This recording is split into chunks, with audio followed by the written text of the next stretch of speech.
Then we have, drains the lymphatics, and it's very good for old lymphatic stagnation because old stagnation needs warming things to get it going again. Cold has gotten in there. And actually the tongue, there'll be the little teeny spots in there. Often they're red, but with calendula, they're whitish, pinkish whitish or white, which indicates very stagnant, cooled off lymphatic tissue. So lymphatics that have been swollen for a long time versus recent time, that would be cleavers maybe, or other remedies that clean that lymphatics out. Cleaver's very good. If you just use these two, if you have red root, cleavers, and calendula for lymphatics, you cover many, many bases and many conditions. Okay, and of course, regular medicine doesn't have they in fact officially rejected the idea of stagnant lymphatics about 1910, 1915 in a little argument between various British doctors, and no, there is no such thing.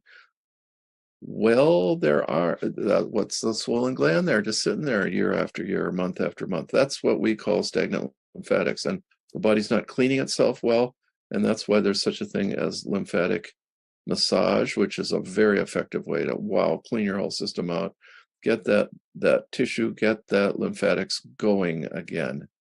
And this is historic for me. When I was 15, I'd had strep throat so many times, 16, strep throat so many times.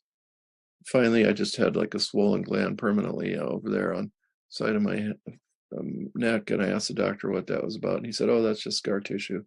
Now, it was like the first time, because I knew it was sore some of the time. I knew it was still inflamed.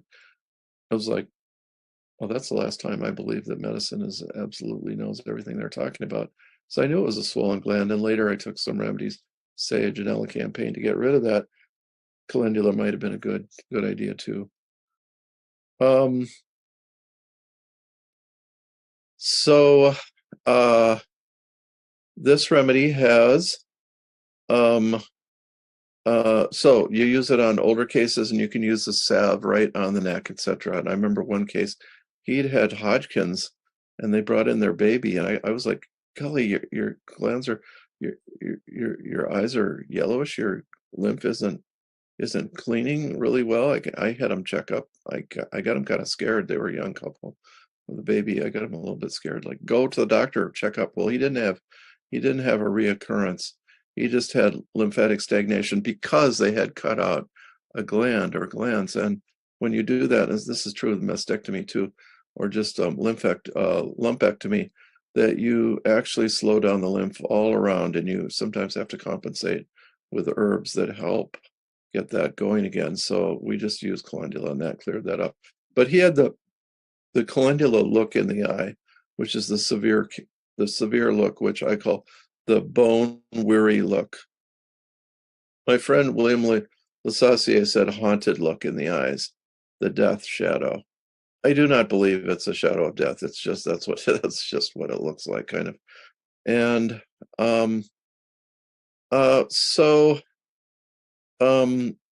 occasionally you get that, not very often. That's your lymphatic cleanser look that you need with this. Okay, it does warm up the stomach, and that can improve digestion for people with a cold digestive tract.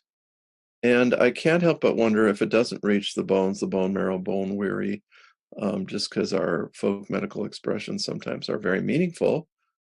And it has been found to have nervine effects in homeopathy, but I have no herbalist uses that way, but it's just happened to have come out in case histories and research, or maybe the proving